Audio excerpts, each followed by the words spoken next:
Yo, and you know, I don't for more say treasure. If I told fee na say ne yon pabua na emu yedin almost 40 days plus. Yeah, home here. Every night, every day, every time you call spiritual. Na se say ne yepon sorry. Na before you be pon so nema bebre ahun bebre nema bebre koso so many mysteries. Today's message, which is a breaking news to the people of Ghana, especially the message goes to Ajaguraja. A message from Antwanyama, the gods of the river gods of Antwanyama at Kumasi have come and lodged a complaint to the Lord God Almighty, the creator of the universe. Tell a friend to tell a friend. For like it, share, subscribe, ring the bell. For faith comes by hearing, and the hearing of the word of God. Every mystery that you hear from the Mystery TV, don't play it once, 5 times, 10 times, continue playing. For there's power behind, and there's a mystery, knowledge, wisdom, and understanding. So call a friend to call a friend. Subscribe right now, ring the bell, call a friend, share and like it now. Father, we thank you. Amen. This program is brought to you by Rabboni Group, the Kingdom of God Ministry International, Unity of the Spirit in the Bond of Peace Fellowship, Runyamibechre Prayer Camp, Camp David, God of Israel, Inspirational Research Society, Prophet Dr. Abednego Invisible Teaching Hospital, Commission on the Rights of the Kingdom of God and His Righteousness and Administrative Justice, Rabboni Supernatural Intervention, Ele Hadi, Barim University, Prophet Dr. Abednego School of Giftology, Rabboni Spiritual Research and Divine Medical Laboratory, Mystery TV.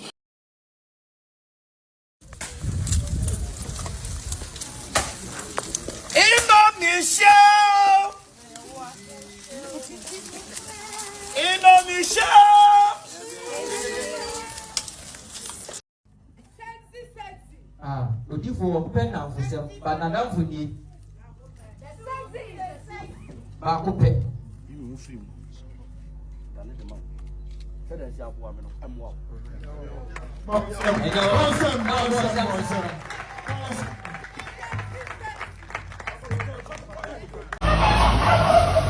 spirituality. I told you. I was so weird. Hey. What did I say? Baba Chelo.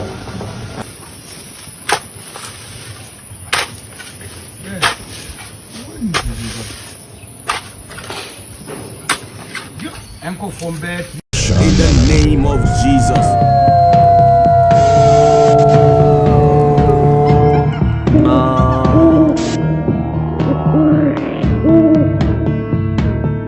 Without shedding of blood, there's no remission of sin.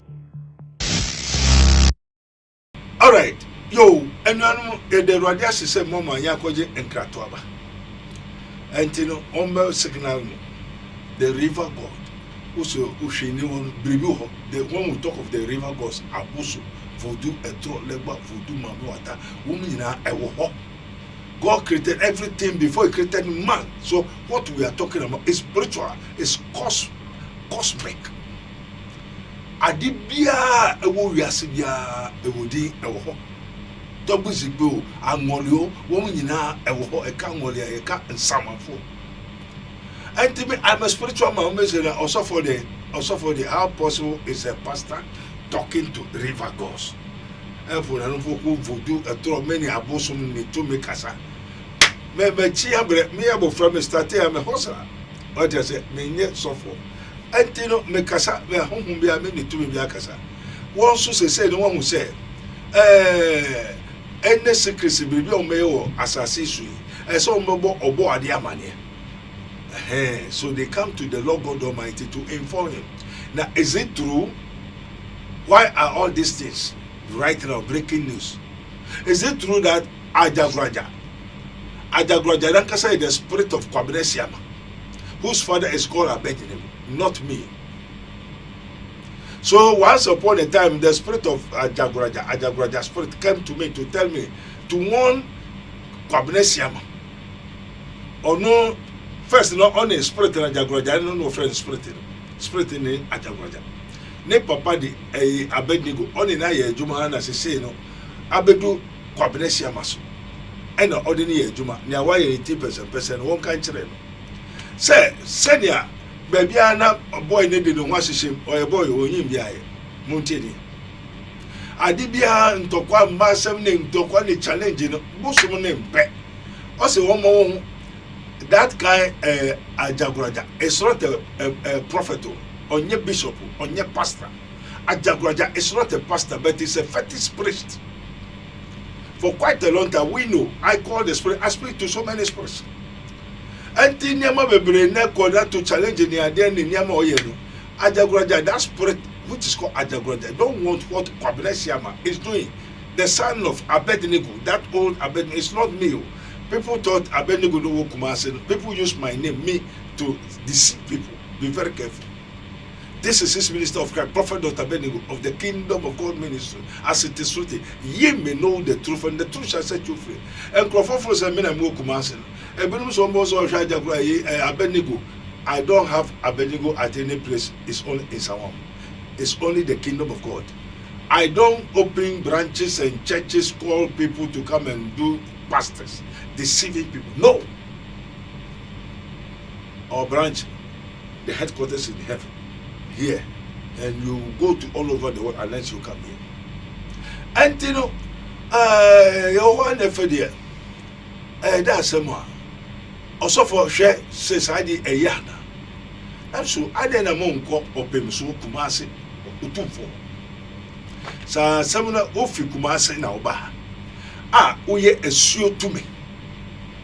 Tano comfort me no nakasa. Tano ni ti baby and show if gong or waterwa me mako ako dware wo. Or waterwa nipa ti and a double sunus. And son of Uber Casa, Uber Cosa, quite more than 5-10 kilometers, a quite unquanso. Now, you'll be all over called a brafo. Woman mutreti. Many of brafo penny in the coy, menqua or so that Dennis or Frebus Unabusuna and Jesu. You ever feel on the bomb powder and say, yes, you are a man of God. Oh, be no alcohol, best ababio. Upqua that didn't kuto or what's in one. A techimai. A urinum. This is his minister of Christ, Prophet Dr. Abednego. Now, me pacho me bisa.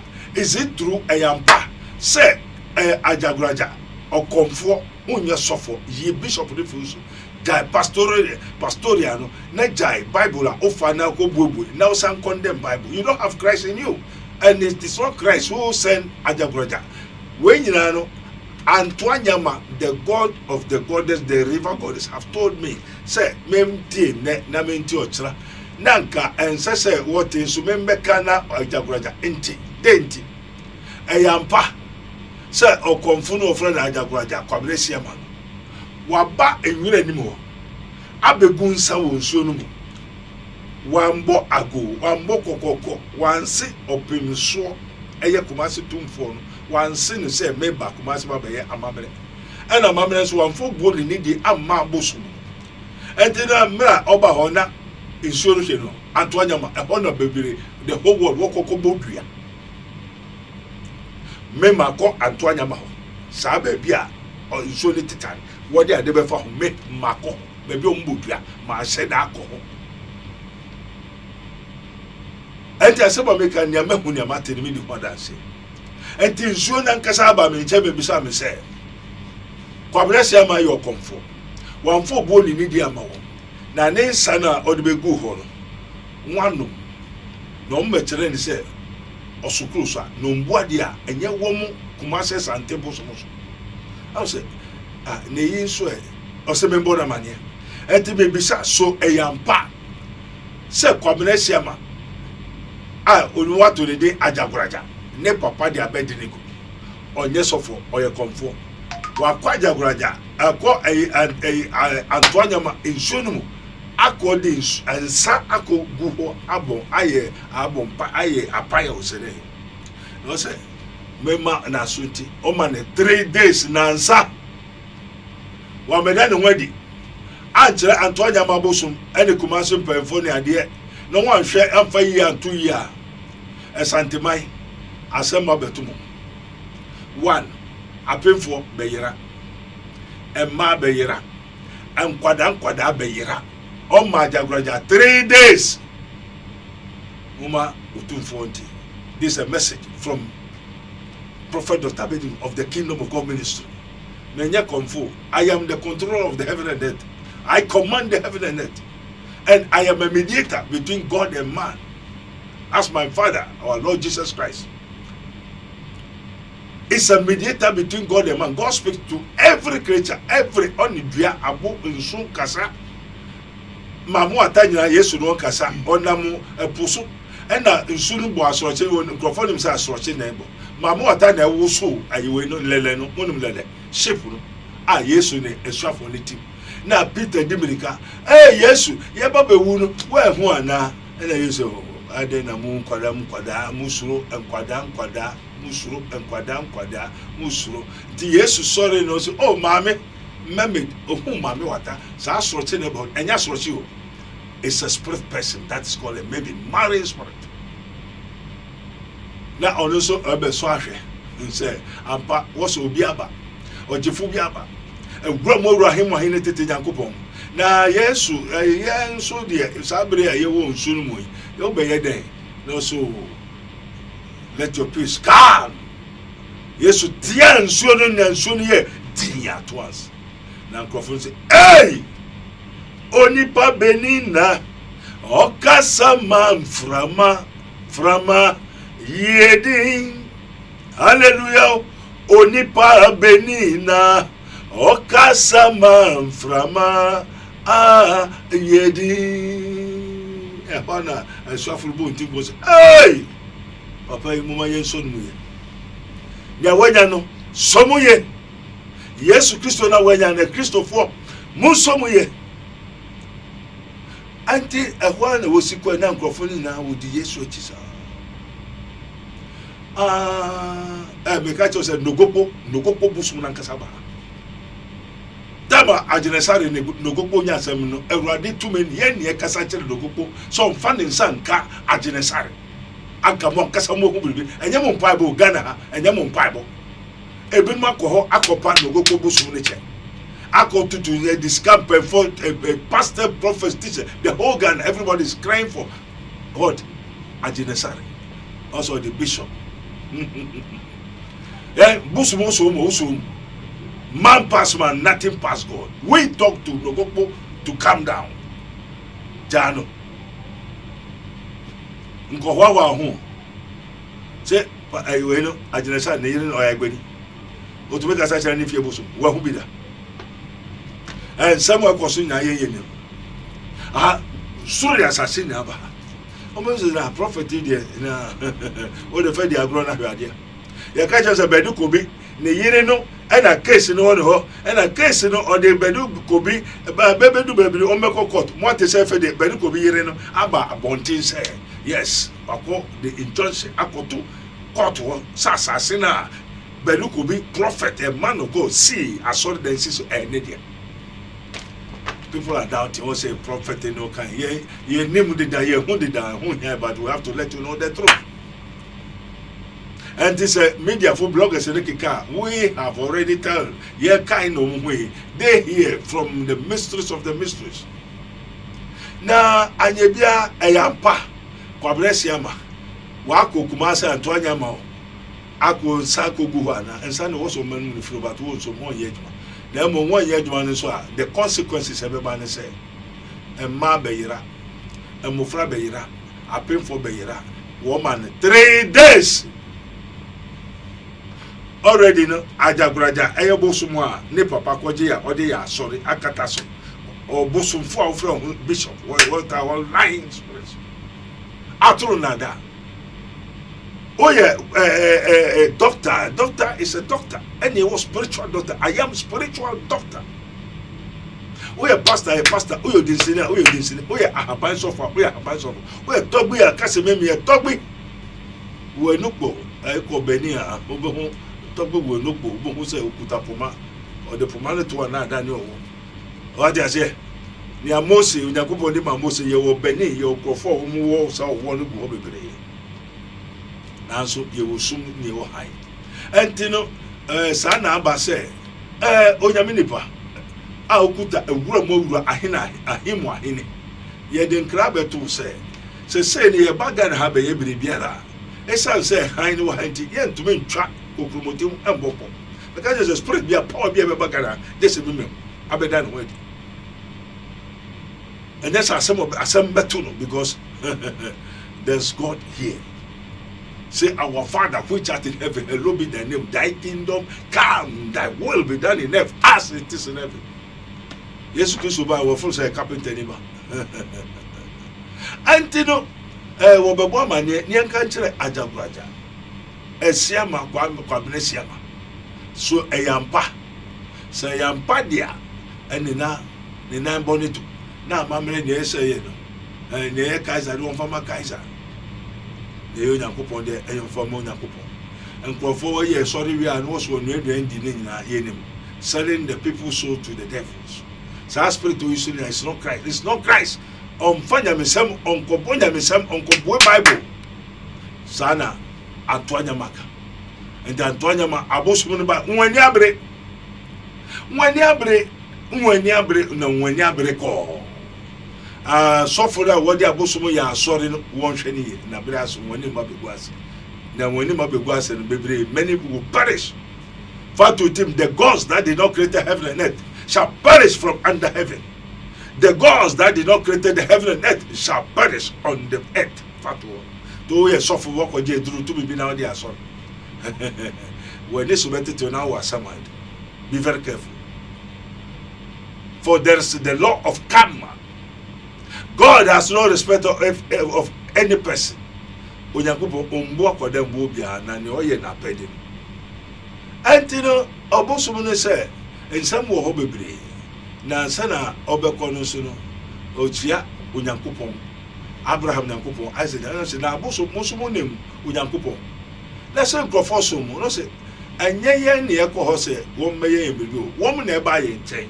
Enti no onipa asofo no enipa na ekokoji tumi na ode be ya asore be ya bosom be ya dade suit say obehwe wo shebre unkrabia no akotete haban na obeye bibi owia okotua boade enti won kotua boade okoje duro wan kotua ka bo be kun wo ne wire no bagina kwatoti na anyebia eyampa se Asiamah akoye bibi akọ Antoine ma ho sa no pa wo awia wo anumiro eno kwai eno wakogu nsa no wose nsa no wano na so wo nso mu nya oka nya oyenya won dintu woni hu kwan wo bai wambo ago wambo kokoko wambe so bia anajusa se eya awia wo ayeta me na okọ nso nu ma